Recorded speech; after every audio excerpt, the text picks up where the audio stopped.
Okay, Assalamualaikum warahmatullahi wabarakatuh. Salam sejahtera, salam GPN, salam Malaysia. Kita berjumpa lagi ya. So hari ini kita akan cerita satu pengembangan menarik iaitu temu dega yang dibuat oleh Tun Dr. Mahathir Mohamad bersama akhbar aliran China Xinqiu Daily. Okey, sepintas lalu sebelum ni saya dah cerita bahawa Tun apabila menghulurkan tangannya kepada Anwar selepas tumbangnya kerajaan pimpinan Pakatan Harapan, niat dia adalah untuk sebab kita sama-sama berada di dalam pembangkang, jadi kita kerjasama. Kita kerjasama sebab matlamatnya sama, iaitu untuk menumbangkan kerajaan pimpinan Pakatan Harapan, Perikatan Nasional, sama ada sebelum pilihan raya ataupun selepas pilihan raya. Okey, itu saya dah beritahu. Kemudian saya buat congakan, dan benda ni dah ulang banyak kali. Kem Mahathir tu besar mana? Okey, dia melibatkan ahli-ahli PKR. Yang dulu yang saya selalu sebut duduk atas pagar, sebab Anwar does not have control over all PKR MP. Ini saya dah sebut berulang kali. Okey, dalam PKR dia sekarang ada 3 puak. Puak yang betul-betul berada di dalam genggaman Datuk Seri Anwar Ibrahim. Puak yang lah ni yang dulunya duduk atas pagar, dan ada satu puak yang dianggarkan 5 orang yang Kem Azmin. Sekarang ni kita lebih senang lagi percaturan dia.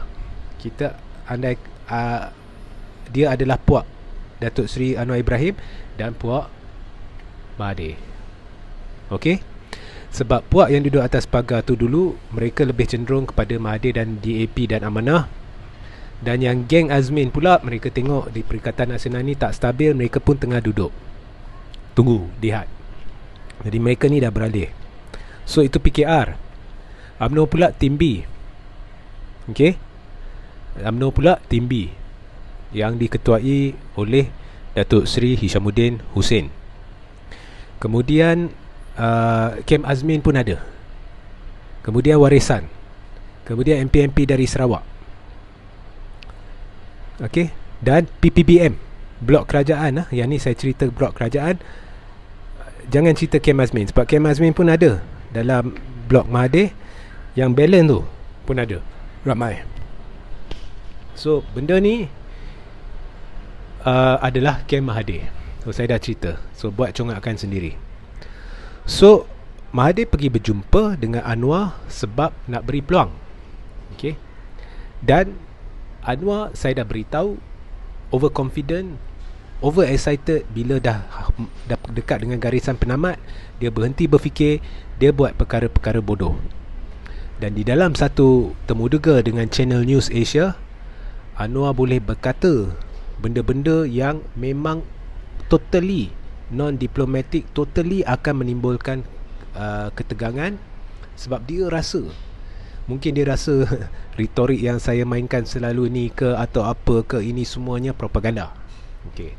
Jadi dia kata sebenarnya Mahathir dah lama dah PM lah, jadi kalau dia nak, kita boleh bagi dia menteri mentor. Jadi ini jawapan Mahathir: saya tak perlukan Anwar. Walaupun Mahathir sebut dengan cara lain, iaitu saya takkan bekerjasama dengan Anwar. Sebenarnya message direct kepada Anwar is I don't need you. Dan messagenya secara indirect kepada DAP is enough. Memang DAP dan Amanah menyokong Mahathir. Jadi kalau kita kira blok Mahathir ni, andai kata tercetusnya pilihan raya, okey, andai kata diberi signal, oh tim B korang tarik sokongan dari Perikatan Nasional supaya kita cetus pilihan raya. Kemudian tercetus pilihan raya. Sebab kalau keluar tim B ni, ramai lagi akan keluar, GPS akan keluar, banyak lah. Kalau andai kata ada jemputan kepada Anwar untuk bawa PKR pun, Anwar in the first place tak akan berjaya bawa, tak sampai 25. In the second place, kita untuk tujuan perbincangan, andai kata dia bawa 38 pun tak boleh tampung dah, memang akan runtuh. So tim ini adalah tim kuasa ketiga Kemal Mahathir ni. Dia memang dah bersedia untuk masuk pilihan raya. Andai katalah ni DAP tak buat keputusan yang betul, atau Amanah yang tak buat keputusan yang betul, lah ni Mahathir akan buat keputusan. Bukan tunggu keputusan dia orang, tak. Dia akan buat keputusan seperti mana yang dia buat keputusan hari ni, iaitu saya tak perlukan Anwar. Terang-terang dia beritahu. Sebab ada dalam fikiran pun dia dah pegang, buat apa yang perlukan Anwar. Jadi dia akan buat keputusan. Dan andai kata tercetusnya pilihan raya, dia cuma nak buat blok kuasa ketiga. I don't need Anwar, I don't need DAP, I don't need Amanah. Tapi DAP dan Amanah memang dah beritahu mereka sokong Mahathir. Tapi secara tidak langsung Mahathir juga sedang beri signal kepada DAP. Sebab hari tu DAP kata, oh jangan bimbang Anwar, Mahathir dah kata dia nak 6 bulan. Kalau dia tak mau 6 bulan, dia tak letak jawatan dalam 6 bulan, kami akan gugurkan keahlian kami dalam kerajaan, dan kemudian akan kami akan MP akan DAP akan letak jawatan, kemudian kami akan cetuskan pilihan raya. Ini satu pembohongan dah helah DAP. Dan saya dah jelaskan semalam, tolong tengok sidang semalam, bahawa DAP akan terkubur tanpa Mahathir. Sebenarnya perlukan Mahathir. So there is no such thing as kalau Mahathir tak letak jawatan selepas 6 bulan, DAP akan keluarkan ahli-ahli parlimen dia. DAP tak berani. Kalau dah berani, dulu pun dah buat. Tak berani sebab dia akan terkubur. So benda-benda ni got to stop. Okay, sama ada jelaskan sokongan atau tidak. Tapi jangan jelaskan sokongan sambil cuba mengagung-agungkan diri, sambil cuba menaikkan martabat diri lebih daripada kedudukan anda sebenarnya. Kedudukan sebenarnya this is Tun, this is DAP, this is Amanah, semuanya perlukan Tun. This is Tim B, this is Warisan, this is GPS, this is DAP, this is Amanah, Tun. Kemudian ada Anwar dan serpihan kuncu-kuncu dia. Kemudian ada di sebelah sana ada perikatan dengan serpihan sebenarnya perikatan. Sebab bila saja tercetus, ada yang berlaku fenomena alih sokongan, iaitu mereka akan tarik diri daripada menyokong perikatan. Ramai. Okay, so ini situasi dia. Jadi buat masa ni DAP nampak memang tegar dengan Tun. Sampai hari ini lagi sekali ada dorongan kepada Anwar, please tolonglah, sedarlah kita perlu Mahathir. DAP sedang merayu ni. Sebab DAP tahu akhirnya kena buat keputusan, DAP dan Amanah. Mereka kena Tun atau Anwar. Maknanya mereka mungkin kena putuskan hubungan dengan Anwar. Itu yang mereka tak mau. Mesej saya kepada DAP, Mahathir dah beri satu mesej yang jelas kepada Anwar. Yang dulu saya hulur tangan, itu diplomasi. Saja nak tengok kamu berubah tak, masih lagi dengan perangai lama tak. Cuba untuk nak peralihan kuasa, nak kuasa, nak ini, nak itu, nak sebagainya. Okey. Jadi saya cuma nak lihat betul ke tidak kamu dah berubah. Dan saya nak beri peluang.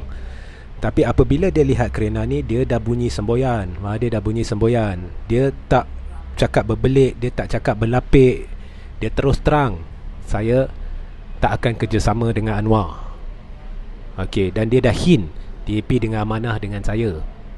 Okey, terang-terang. Sekarang ni, nombor satu, tak usah cerita peralihan kuasa. Itu satu pembohongan. Perjanjian peralihan kuasa itu satu perbohongan. Perjanjian tu sebenarnya tak ada nilai. Sebab akhirnya keputusan dibuat oleh ahli-ahli Dewan Rakyat dan tertakluk kepada budi bicara ataupun hemat yang di-Pertuan Agong berdasarkan peruntukan Perlembagaan Persekutuan dari segi kuasa yang di-Pertuan Agong untuk melantik Perdana Menteri. Jadi there is no such thing as perjanjian tu semua helah. DAP tak payah sentuh benda tu. Okey, tak payah cuba nak tunjukkan bahawa mereka ada kontrol. Kalau tidak, Mahathir tak ikut, kami akan letak. No. Mengaku bahawa kamu perlu Mahathir. Kalau tidak, kamu terkubur. Okey, itu nombor satu. Nombor dua, andai kata tiba-tiba Anwar kata, okey lah, dia dah sedar Mahathir is serious, Mahathir tak perlukan dia. Okey lah, saya bersetuju. Nak kerjasama, kerjasama. Tetapi sorry lah, tak ada peralihan kuasa. Tak ada perjanjian peralihan kuasa.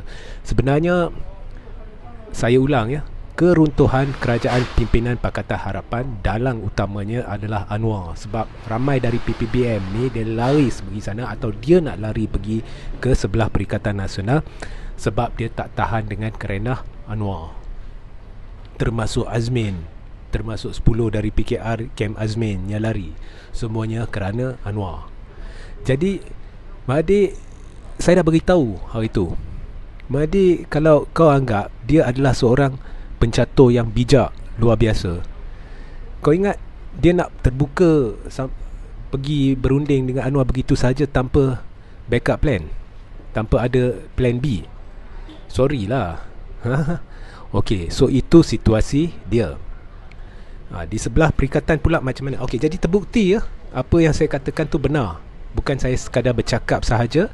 Memang benar bahawa Tun memang ada beri satu jangka masa kepada Anwar walaupun dia tak sebutkan, dan dia memang bercadang dari awal kalau tidak dipenuhi, atau saya tak ada 10 tahun nak tunggu, 20 tahun nak tunggu. Dalam jangka masa pendek tu, kalau Anwar tidak bekerjasama, dia akan buat keputusan, dia akan beri deadline, dia akan beri kata putus. Dan ini dah beri kata putus.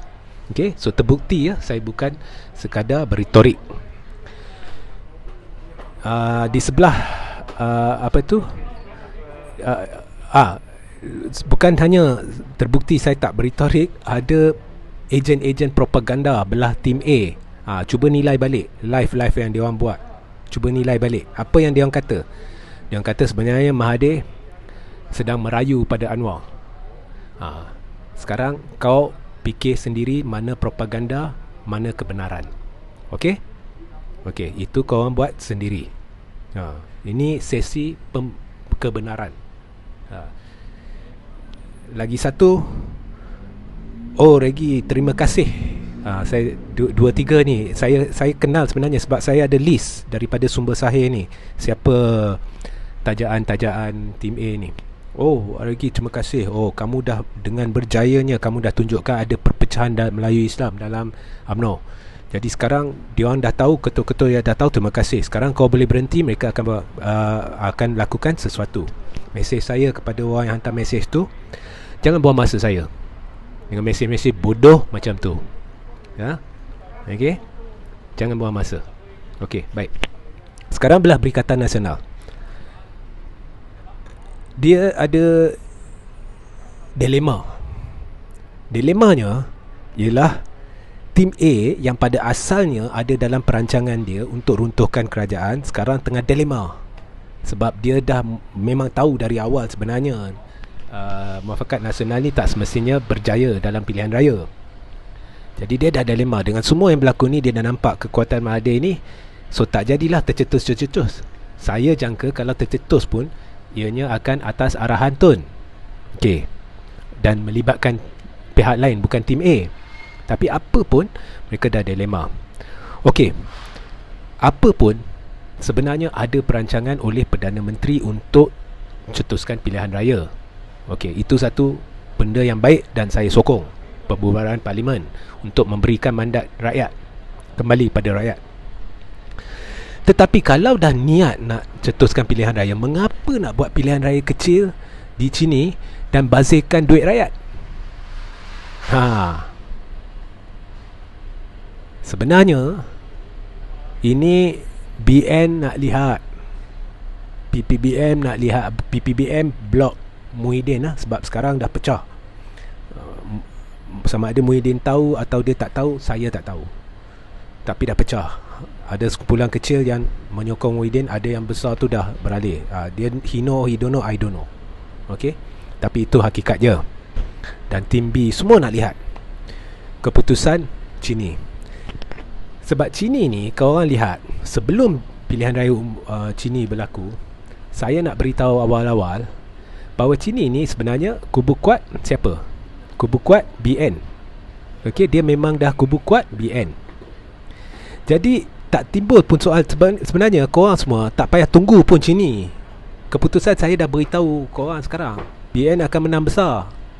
Tambah pula orang lain pun dah tahu, orang lain tak nak bertanding. Cuma ada Sekok tu yang dari PPBM tu, dia bertanding sebagai bebas. Itu pun dia dipecat dari PPBM, itu akan mempengaruhi pengundi sedikit. Tapi apa pun BN akan menang besar, sebab itu memang kubu kuat BN.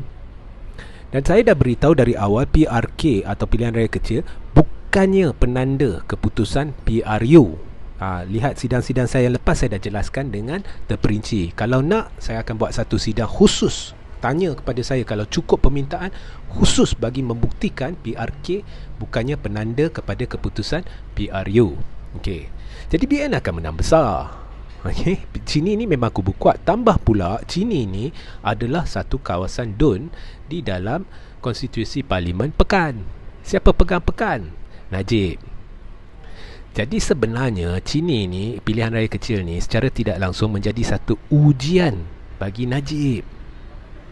Sebabnya mereka nak lihat bukannya sama ada BN akan menang atau tidak. Itu clear cut BN akan menang besar. Mereka nak lihat majoriti tu tambah ke, sama ke, kurang. Kalau tambah pun tak semestinya perkara yang bagus. Tambah banyak mana? Kalau sekadar tambah 5-10%, it mean nothing. Kalau tambah, sebab PRK ni beza dengan PRU. Kalau tambah 50%, 100%, itu menandakan something is happening. Ya? Kalau sekadar tambah 5%, 10%, 20% is nothing. So sebenarnya mereka nak lihat keputusan pilihan raya kecil Chini. Ini adalah satu pembaziran. Kalau dah niat nak lakukan pilihan raya di umum di tahun ni, tak perlu ada PRK Chini. Sebenarnya masing-masing nak lihat sebelum buat keputusan apa yang nak dilakukan. Juga mungkin untuk menguja rakyat, andai kata jadi majoriti besar, tengok ada peralihan majoriti, jadi BN akan menang besar, ni akan menang besar. Propaganda lagi lah. Ya. Jadi bagi saya Chini ni, PRK Chini ni buang masa.